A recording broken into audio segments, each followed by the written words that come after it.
En este video les voy a mostrar cómo hice este cuchillo. Para empezar, obviamente necesitaba el acero y para eso estaba buscando precisamente un paquete de elásticos de camioneta, también conocido como suspensión o ballestas. Para eso me fui a una chacarita que ya un par de veces me fui y encontré muy buenas cosas, pero en esta ocasión me estaba costando un poco encontrarla porque constantemente están moviendo cosas, llevando y trayendo. Entonces la cosa se revuelve y uno tiene que ponerse a buscar. Así que después de un rato ahí explorando y revolviendo cosas me encontré con un paquete de elástico bastante bueno. Desgraciadamente el señor que ya me conocía de un par de veces de ir ahí ya no estaba y había otro. Con el otro sujeto yo ya tenía confianza, le traía un cuchillo y él me daba la pieza que yo estaba buscando. Pero bueno, con este nuevo no pude hacer eso por más que lo haya intentado. Para colmo me lo quiso vender como un repuesto entero, y eso me iba a salir muy caro porque un repuesto es más caro que vendértelo por kilogramo, porque es considerada una pieza que todavía sirve. Pero agarré y le dije no, porque le falta el tornillo central. Y con eso se zafé. Igual me lo vendió por kilo y me salió 5.000 pesos. Ya en el taller traté de sacarle las abrazaderas con una llave, pero no se pudo porque estaba soldado por el propio óxido. Así que lo tuve que cortar con la moladora. Saqué una de las láminas y la corté considerando el largo del diseño. No lo comenté antes, pero sí, ya tenía preparado el boceto. Antes de meterlo en el horno para hacer el normalizado, decidí pasarle una buena pasada con la moladora, con un disco de piedra, para limpiar, por así decirlo, la superficie. Y así poder ver qué tan dañado está realmente el acero, porque quizá la mugre por ahí tapa justo algún tipo de cráter demasiado profundo y tenga que cambiar el material. Pero estaba bastante bien, se podía usar. Obviamente estaba muy degradado, básicamente se estaba pudriendo por la intemperie, pero estaba bien. Para enderezarlo simplemente usé un riel de tren como yunque y un martillo de albañil. Después de enderezarlo lo máximo posible, lo dejé dentro del horno, lo volví a calentar y dejé que se enfriara lentamente. Ya con el acero normalizado puse el boceto arriba y me puse a hacerlo de siempre. Marqué el contorno con un aerosol y me puse a cortar. Primero empecé por la parte de la empuñadura porque era la zona que más material tenía que eliminar. Después del otro extremo, básicamente cerca de la punta. No me fue difícil realmente hacer esto porque no es un cuchillo que sea realmente muy curvo, lo es, pero no es afalcatado, no es como un filo en S. El único inconveniente que estoy teniendo con mi lijadora es que el motor no me vino con un regulador de voltaje, por lo cual siempre está funcionando con la máxima potencia.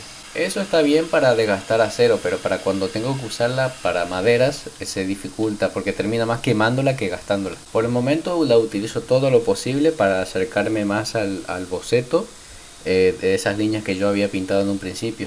Excepto por este lugar, que este lugar ya no lo puedo alcanzar con la lijadora. Podría sí hacerlo con la moladora, pero preferí usar la lima en este caso. Porque con la moladora el problema que suelo tener es que calienta demasiado la zona que estoy gastando y termina endureciendo el acero.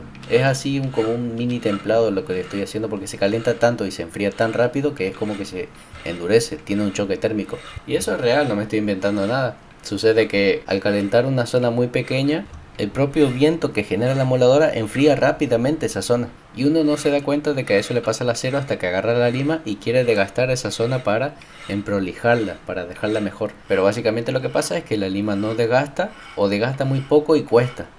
Y eso está mal, porque vamos a terminar desgastando demasiado rápido la lima. Es preferible trabajar directamente con la lima, hacerlo lentamente y bien, pero si prefieren seguir usando la moladora para hacer eso, tírenle un poco de agua a la superficie que están desgastando para que no se sobrecaliente. Después de eso me paso a hacer los huecos en la empuñadura. Para eso estoy usando este tipo de lápiz metálico con una punta muy dura que sirve para marcar la zona y que la mecha se apoye bien en la superficie del acero que yo quiero agujerear. En realidad el lápiz que estoy usando, el lápiz metálico, es un marcador para cerámica, pero a mí me funciona bien y yo lo recomiendo. Sé que hay otros que son más enfocados en este tipo de trabajo, pero a lo mejor están más caros, así que pueden probar.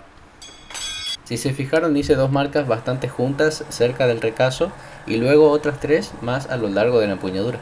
Lo que pasa es que en ese momento ya tenía pensado en incorporar el latón como parte del mango, y con incorporar me refiero a que iba a remachar esas piezas de latón al acero, así que lo más normal del mundo es hacer por lo menos dos agujeros para remachar y que quede bien fijo. Si se hace en cambio un solo agujero, el latón en este caso va a quedar bailando al tiempo que se vaya usando, porque se va a ir aflojando. Así que hice esos agujeros con una mecha de 4 milímetros de diámetro porque ya tenía pasadores de 4 milímetros de diámetro, tiene que ser exacto. Para el resto de los agujeros, o sea para los otros tres, utilicé una mecha de 5 milímetros.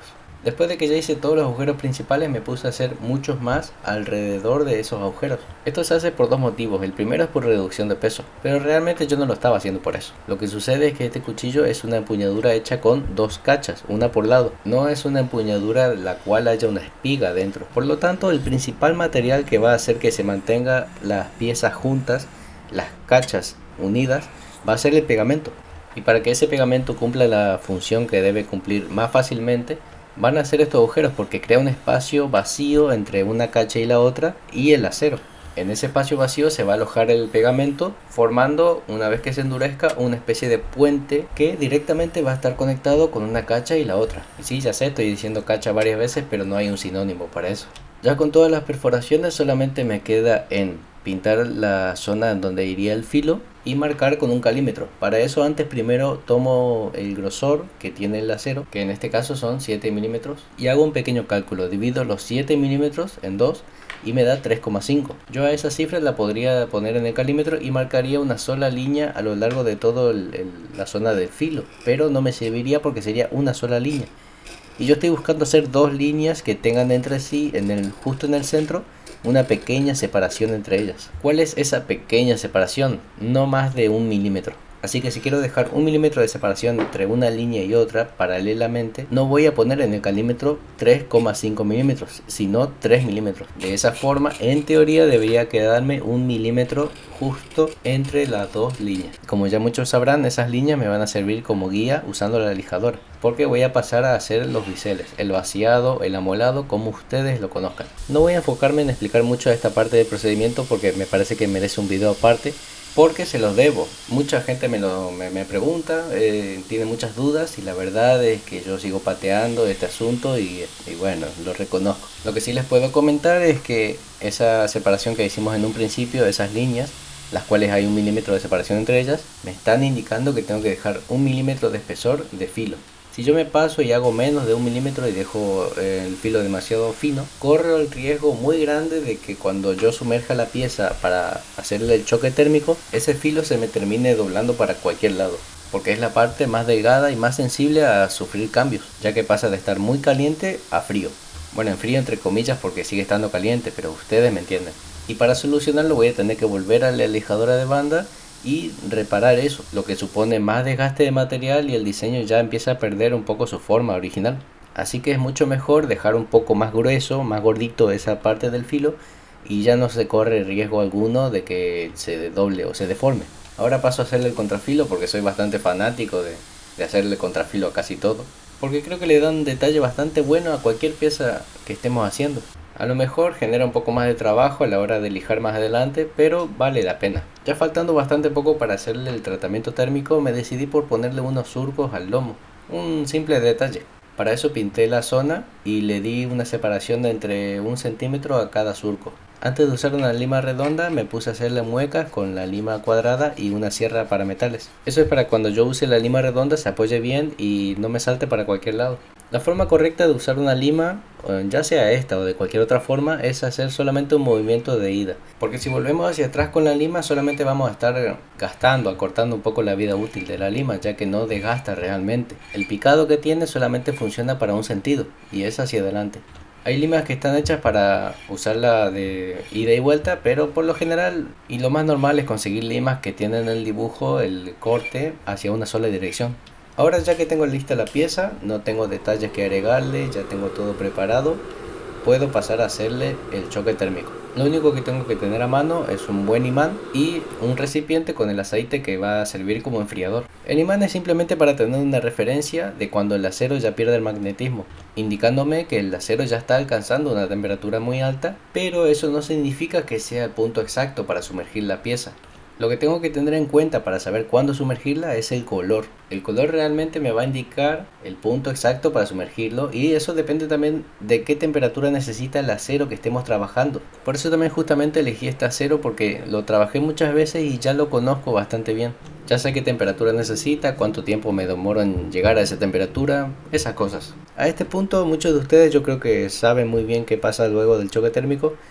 Y bueno, pero para los que no saben, el acero se queda tan duro que se puede romper. Las moléculas del acero cambian su estructura y se vuelven mucho más duras, pero por contraparte se ponen más frágiles. Entonces lo que pasa es que se gana de un lado, pero se pierde del otro. Y para compensar eso, o mejor dicho, equilibrarlo, existe un proceso que se llama revenido. Consiste básicamente en volver a calentar nuestra pieza para devolverle un tanto de tenacidad que se perdió por el choque térmico. Para hacer eso se puede usar un soplete, pero yo en mi caso estoy usando un horno. No se necesita demasiada temperatura. Entre 230 y 250 grados por una hora o un poco más, ya estaría bastante bien.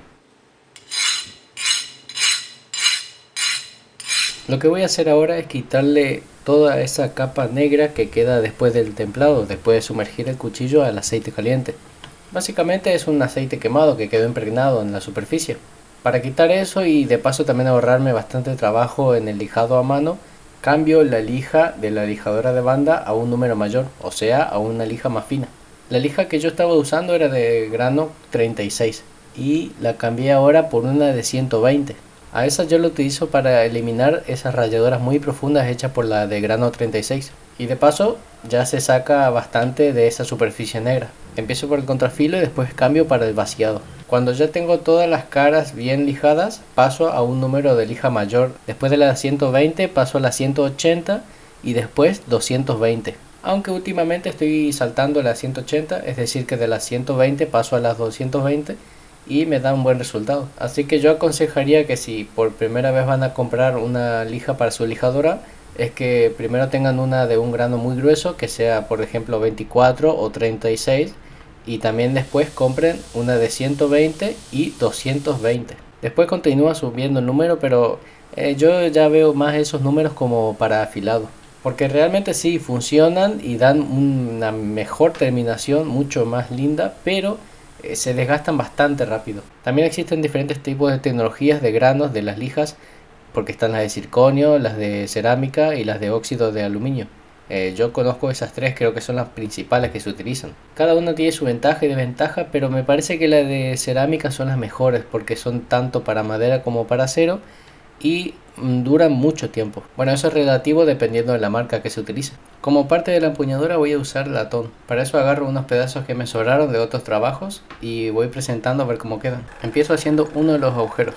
Al agujerear estas piezas que ya son pequeñas, yo recomiendo mucho usar algún tipo de pinza, ya sea pico de loro como en este caso o una pinza común, lo suficientemente grande para que puedan sujetarla firmemente. En realidad lo ideal es sujetar siempre con una pinza o algo, cualquier tipo de material, ya sea chico o grande, pero por lo general cuando una pieza es grande uno tiene mucho más control, más radio para agarrar la pieza y no va a girar por la fuerza que tenemos en los brazos, pero si es muy pequeño solamente estamos haciendo fuerza con los dedos y por supuesto que los dedos no tienen la misma fuerza que nuestros brazos, así que va a terminar girando esa pieza cuando muerda la mecha, así simplemente evitamos lastimarnos. Ahí puse un pasador en el hueco que hice recién y estoy colocando el cuchillo en sí. Esto lo hago para hacer la segunda marca, la segunda perforación lo más exacta posible. Una vez que haya perforado un poco, saco el cuchillo porque ya no me va a servir de mucho y me pongo a continuar esa perforación.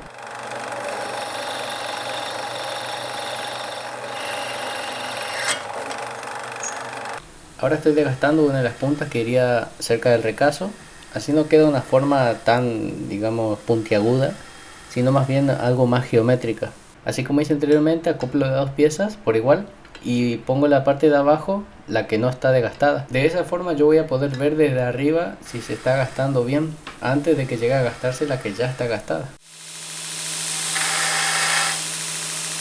La mecha que usé para hacer los agujeros fue de número 4. Voy a cambiarla por una número 5. Con esa mecha que es mayor, no estoy buscando agrandar todo el agujero, sino más bien al principio, como estoy mostrando en el video. Lo estoy haciendo de la parte externa, la que va a quedar por el lado de afuera de la empuñadura. Eso me va a servir para cuando yo empiece a remachar, que el latón, la varilla que yo estoy usando para remachar, se vaya alojando en ese espacio que le hice con esa mecha. De esa forma, cuando yo lo desgaste va a quedar como una sola cosa, o por lo menos eso se intenta. Ahora, recordando que esa pieza que yo estoy trabajando, que es de latón, va a quedar adelante de todo de la empuñadura. Va a quedar una pieza bastante vistosa porque hace mucho contraste. Por lo tanto, tengo que darle la forma que yo quiero lo máximo posible antes de remacharlo, porque una vez que lo haga ya no hay vuelta atrás. O bueno, me va a dar mucho más trabajo tratar de hacerlo ya incorporado en el cuchillo. Por eso ahora yo estoy haciendo una bajada, ¿sí? Como se ve ahí que estoy usando un ángulo en la lijadora para hacerle como más geométrica todavía y que tenga bastante volumen. Así estarían quedando todas las piezas, pero ahora falta lijarlas. Por lo general el latón es un buen material porque no es tan duro y nos deja darle una terminación que queramos. Tampoco es que sea tan blando, pero se deja lijar muy bien. Así que lo que estoy haciendo ahora es lijar con una lija 220, si no mal recuerdo, para quitarle esas rayaduras profundas hechas por la lijadora. Ese habría sido el último paso para esas piezas. Ahora voy a pasar a hacer el lijado al cuchillo. Lo que estoy usando ahora es un líquido lubricante, puede ser WD-40, en este caso no lo es, pero me funciona igual. La idea de esto es que nos ayuda a lijar.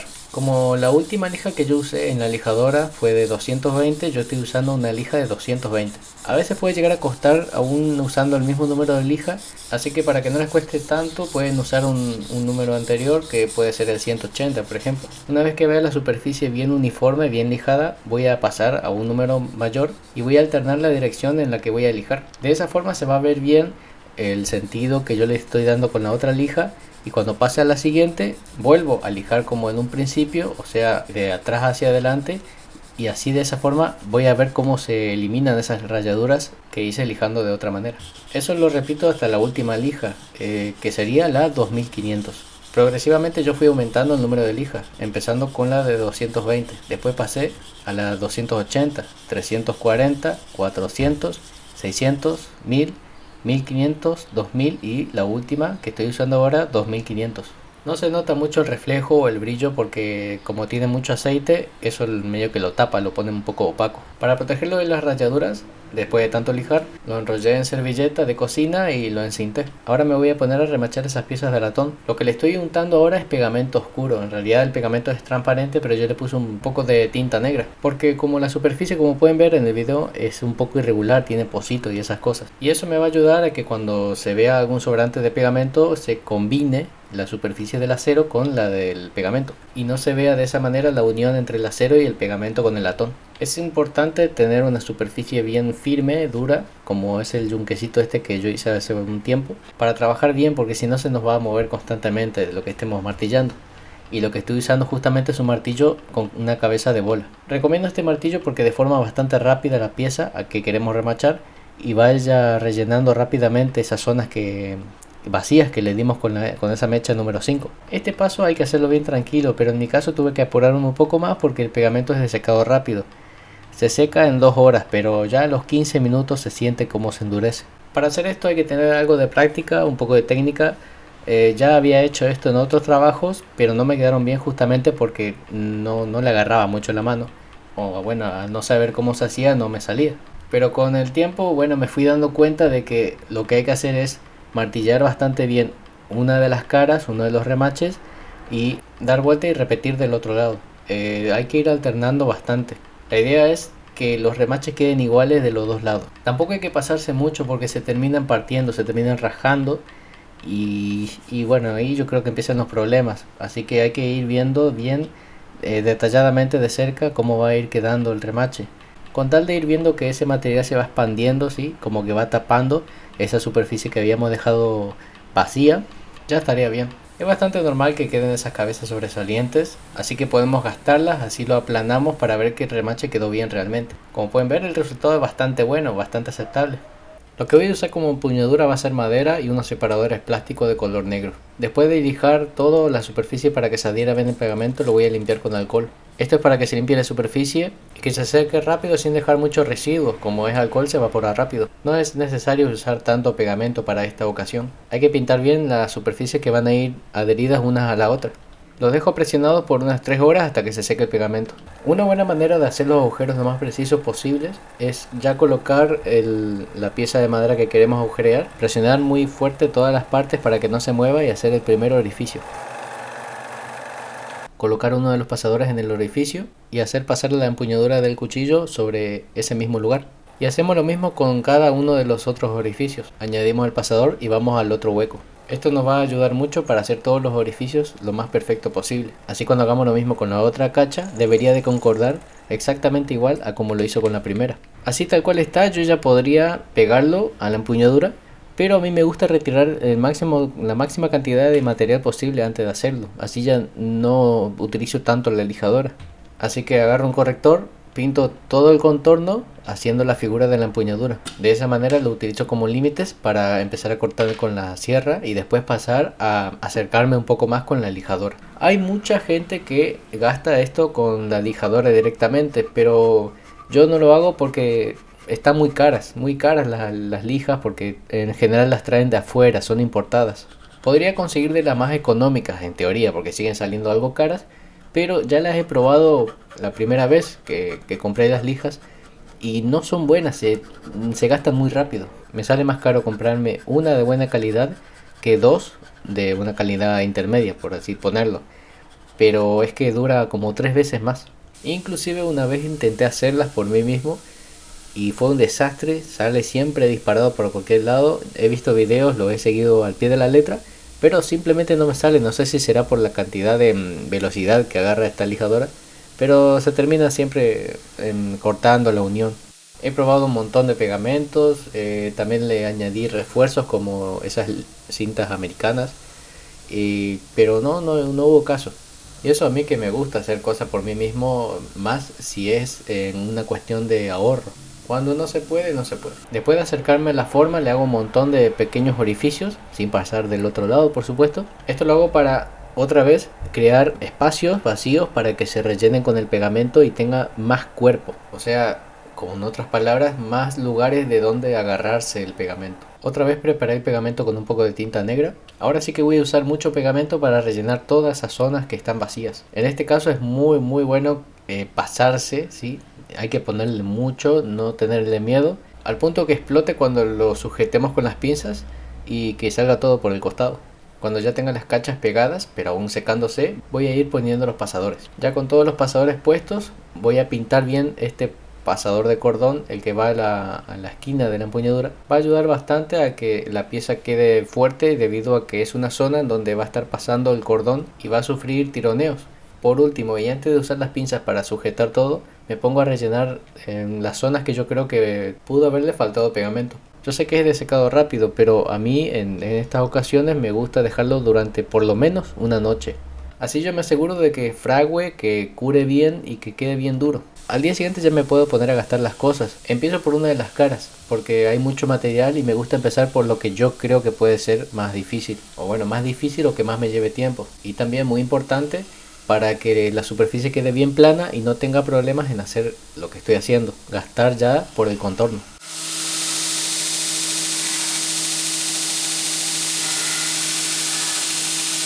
Creo que esta es una de las partes más fáciles, porque se puede sentir y hasta se puede ver las chispas. Se puede sentir cuando llega a la parte dura, que es el acero, y ahí es donde uno sabe dónde tiene que detenerse. Acá empieza a complicarse un poco, pero no es difícil, simplemente hay que tener mucho cuidado. Lo que quiero hacer es gastar los bordes afilados de la empuñadura para ir dándole la forma ergonómica. Terminado de un lado, hago lo mismo del otro. Lo que se puede ver es que está muy plano y eso no está bueno porque no es ergonómico, pero sí que me está ayudando mucho para cuando pase a hacerlo como un lijado a mano. Con una lija número 150 me pongo a darle esa forma más redondeada, mucho más amigable a la mano. Para eso amordazo el cuchillo y, estando bien fijo, voy a ir haciendo un movimiento como si estuviese ilustrando un zapato. Hay que tener un poco de cuidado porque el latón es más duro que la madera, entonces tengo que gastar las dos cosas por igual. Si me quedo lijando la madera mucho tiempo, voy a terminar gastándola mucho más rápido que con el latón. Si me paso, va a quedar muy deforme y eso se puede arreglar, pero ya de vuelta estaríamos modificando la forma original.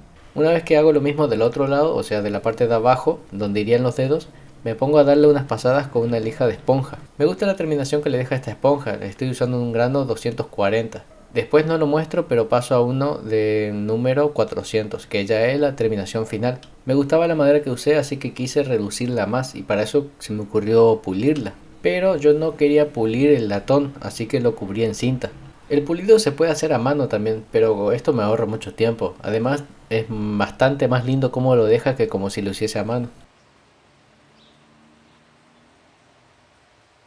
El último paso de todos, afilarlo, y es un procedimiento que a mí me sigue costando al día de hoy. Tengo un sistema de afilado ruso que una vez yo le mostré, pero no me termina de convencer. Es muy bueno, sí, pero las piedras se gastan bastante rápido y al igual que comprar lijas sale muy caro porque son importadas. Más que nada lo uso para piezas mucho más pequeñas. Como pueden ver, yo voy lijando una cara tras otra, voy alternando.